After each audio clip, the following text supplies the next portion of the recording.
People who have visited the US, what is your WTF America story?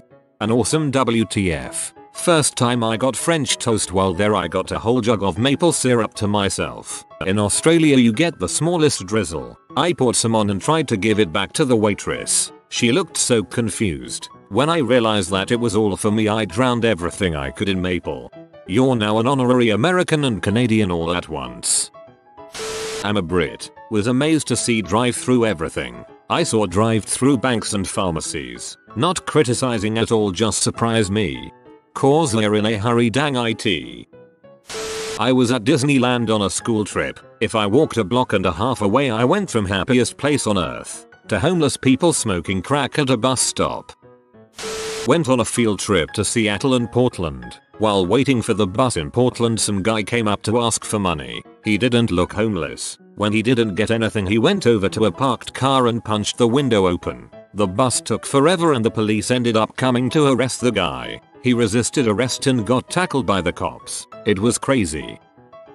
Brit here. How far you can drive and still find the same accent. I once got a bus about 100 miles and everyone had the same accent. If I traveled 20 miles in Britain people would have wildly different accents. If I drove 100 miles they'd be speaking a different language. First night in LA at a normal bar and I saw a girl giving head to a guy in the photo booth. As a Canadian visiting Vegas, I found it very odd that I had to sign the receipt every time I used my credit card for anything. When I was traveling I was invited to a party at the most stereotypical redneck house I've ever seen. Guns were literally lining the walls. There were empty beer cans all over the front lawn and road signs with bullet holes in them, as well as a car on cinder blocks. Felt very much like I was experiencing Murica. It was one of the best experiences on my trip though. The people at the party were actually lovely. Canadian. Used to travel to Florida for March break. I'd drive, and 3 things surprise me. 1. The amount of billboard signs. 2. The amount of Jesus billboard signs, particularly in the southern states. 3. The amount of Jesus billboard signs that were like a couple hundred meters away from adult store billboard signs. Went to Florida to do the theme parks and stuff when I was younger. Dad and I thought it would be pretty cool to try one of those airboat rides where you try see some gators. After going down all these weird dirt side roads we found the place and it was basically a big caravan park and there was a lanky guy with a mullet holding a leash that had a cockatoo on the end. Guy was just walking his cockatoo. I see you met my dad. Child me saw a man so obese he split the chair he was sitting on. Needed 2 grown men to get him off the floor, sit back in his mobility scooter and carry on eating. I just felt so bad for that guy. 8-year-old me and my British family driving through Hollywood Boulevard in the early 90s. First there was the dude with a black bag full of empty cans picking up cigarette stubs and lighting them for a drag. Then he picked up some gum stuck to the road and started chomping on that. I thought that was pretty out there until the next block. An incredibly obese woman of the likes I'd never seen back in England. I was transfixed, especially when she pulled up her skirt to reveal her straggly black beaver, lifted a leg and took a pee right there by the road. The image still haunts me. When I was about 14 my family and I went on holiday to Florida, stayed in a town about 40 minutes to an hour away from Tampa. Can't remember the name. One night we went out to eat, and as my dad was making small talk whilst we were being seated he said, "AWW man, you guys are English, my dad is Scottish, I've seen you guys as sitcoms, with your tiny fridges. Comma, yeah, haha. Man those things are so small, you couldn't even fit your head in one," to which he starts laughing quite a lot. Being polite and British, we just sort of awkwardly smiled and nodded. But he kept on bringing this up and laughing every time he came to the table. Now is where it gets really weird. A family overheard us talking and came up to us to remark about how small British fridges were, and as we were leaving another employee and a woman stopped us again to ask us about why our fridges were so small. Seriously, Floridians, is this a stereotype that British people have small fridges? It has totally mystified us for 14 years. It's become a running joke in our family. Someone will suddenly start complaining about small fridges and then everyone else will pipe in agreeing with them. South African here. I was at a shop in California and I got asked how I got to America and why was I white. My train was 7 hours late and nobody cared. If it was 7 minutes late over here, people would start getting angry. 1 hour and they'd go crazy. As a Brit, I would be tutting very loudly. When I was younger, my family visited America, and on the second day there we visited Walmart. I only had a $20 note on me, so I decided I'd buy a video game that was priced at $19.97. I took it to the counter and handed it to the checkout lady. "That will be $21.40. She said. I had to go find my dad and get extra money from him so that I could buy the game. And that's how I learned that tax is not included on the price tag in America. A woman polished off a Caesar salad that's large enough to be 5 Asian portions, with extra dressing and croutons. She then explained was doing that because she was on a diet. How is that a diet? It has lettuce. That's enough for it to appear healthier than fries and a burger. I was in Bellingham around the time my country, Canada, was in the midst of election season, and I was at a gas station. The cashier at the convenience store there saw my license plate and noticed I was from Canada, British Columbia. He said he'd heard about our election and was curious why we were having an election if we already had a queen. I was disappointed and impressed, seeing as he seemed to be aware of our constitutional monarchy, but knew nothing else of our governing system. It was a subtle WTF, but still. British here. I spent a summer working at a summer camp in Michigan, near Howell I think. The kids were all from schools in Detroit, from 8-12ish. 1 week, on the second to last night the boys in the youngest cabin started a fight club, which ended with a trip to hospital and 2 counselors cleaning up a pool of blood. These kids had literally been beating the crap out of each other, their black eyes and bruises the next morning, and one child was missing a tooth. Ordering a large root beer at a Burger King. I didn't get a big cup, I got a damned pitcher. I'm from Germany. Arrived at San Francisco after a long ass flight. We find a nice diner to get something to eat. We sit down and talk, obviously in German. The waitress comes to our table and asks if we were speaking Korean or Chinese. Good first impression, America.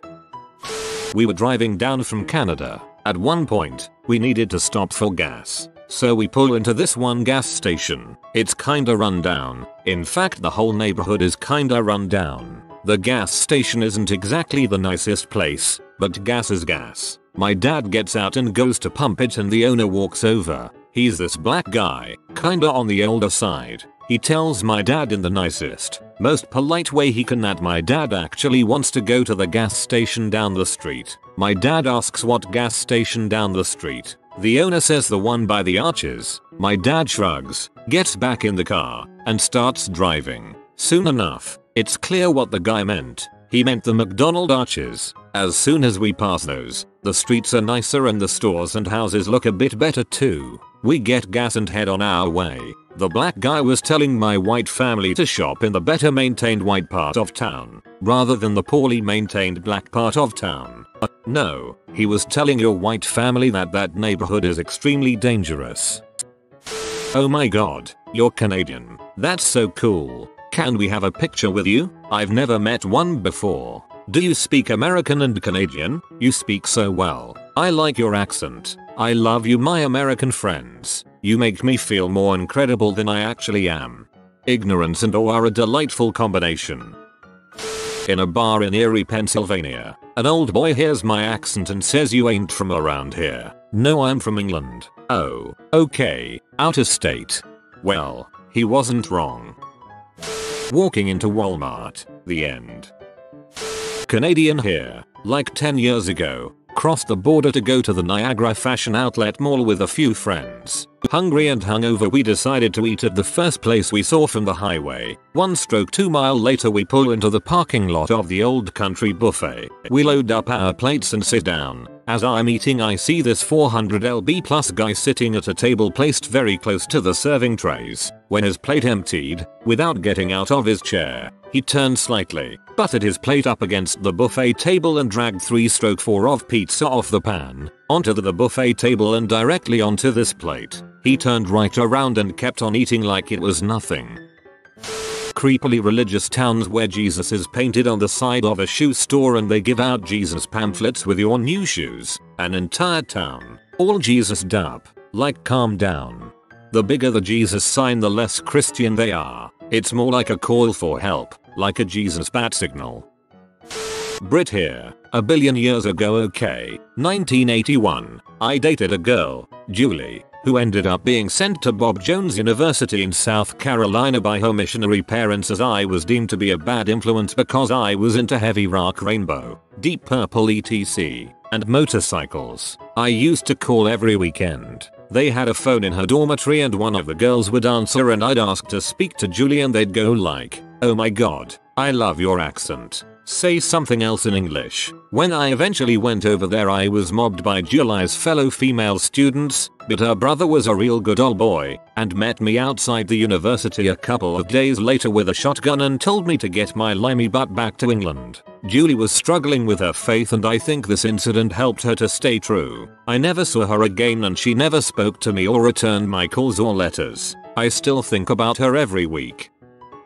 I went to a donut place, shop restaurant, to get coffee and a donut. This was in Chicago. I don't remember where exactly, somewhere up around Wrigley Field. This police cruiser pulls up, leaning heavily over on its left wheels. An enormous woman cop got out, in uniform, gun on her hip, the works, and the cruiser righted itself. She came into the donut place and got a plate of about a dozen donuts and a coffee. I don't think she paid. Is that a thing? Cop seat free. Another cop car pulls up, and a couple of heavy cops got out of that one too. And I'm thinking she just got the order in for everyone. But no, the guys took a different table and a pile of donuts each. She worked her way through them all, about 3 bites per donut, like a machine. Then she got back into her cruiser, and off she went. Several people asked me if I'd met the Queen or the Princes. The cashier at Walmart didn't have a seat. I was appalled. Canadian here, who has never seen a real gun, outside of the ones the Mounties carry holstered. Driving through Tennessee, there were gun shops everywhere. Pizza and guns was the sign that made me go WTF. Oh, and a church on every corner. Yup, guns and churches. Canadian here. A couple of my earliest memories from childhood and later years. 1. Asking for iced tea equals getting a tea bag in cold water. My family and I were totally baffled by this. 99% of the time in Canada, asking for iced tea means getting either Nestea or brisk iced teas. 2. Portion sizes. Ordered a simple dinner meal off the menu and when it arrived, there was enough on that plate to feed me for another 3 meals. And this, I learned later, was not isolated to that particular establishment. It's everywhere. When I travel to the States, I always ask how big a plate is or I just get something from the appetizer part of the menu. 3. Not really a WTF, but it's stunning to go from the Canadian side to the US side and flags just sprout up everywhere. Saw the Uzi looking gun for $900 at a garage sale. Right there along with the ceramic knickknacks, old clothes, exercise VHS, and 90s cookbooks.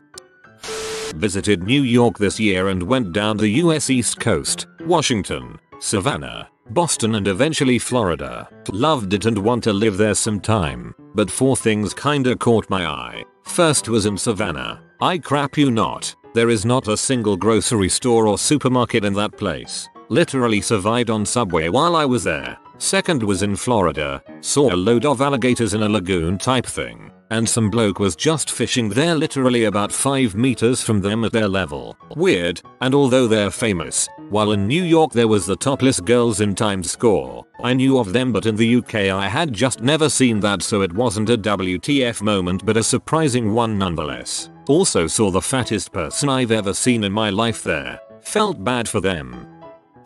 As a Canadian, I was absolutely shocked by the amount of homeless people I encountered. I tried to donate to as many as I could, but geez, there were so many. I hope they find a way to get back on their feet. It's too cold to be outside with no shelter. Canadian here. I was at a Boston bus station. Some random dude said to me, "I'll race you," as I was making my way up the escalator. Like, WTF.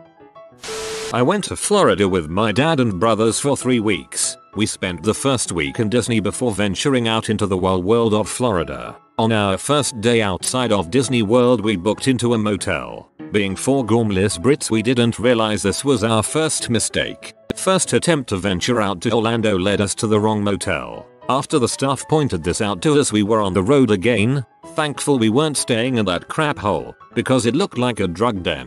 Unfortunately, the other was far worse. Between the family smoking crack in the car park to the bouncer in the lobby, it didn't seem pleasant, but it was very cheap.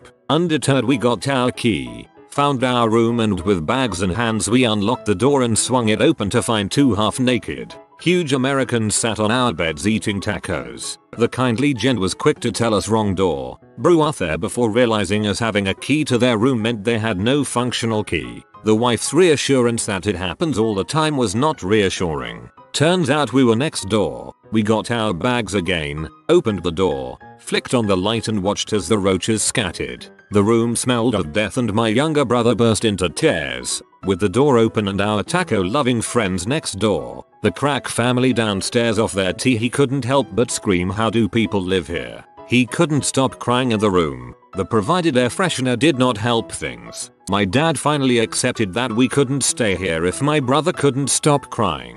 We managed to get our money back somehow and moved onwards to the coast. We eventually made it from Orlando all the way to Key West by car and back again. And while there were a few more stories, nothing was quote as eventful as our first day in America outside of the imaginary world of Walt Disney.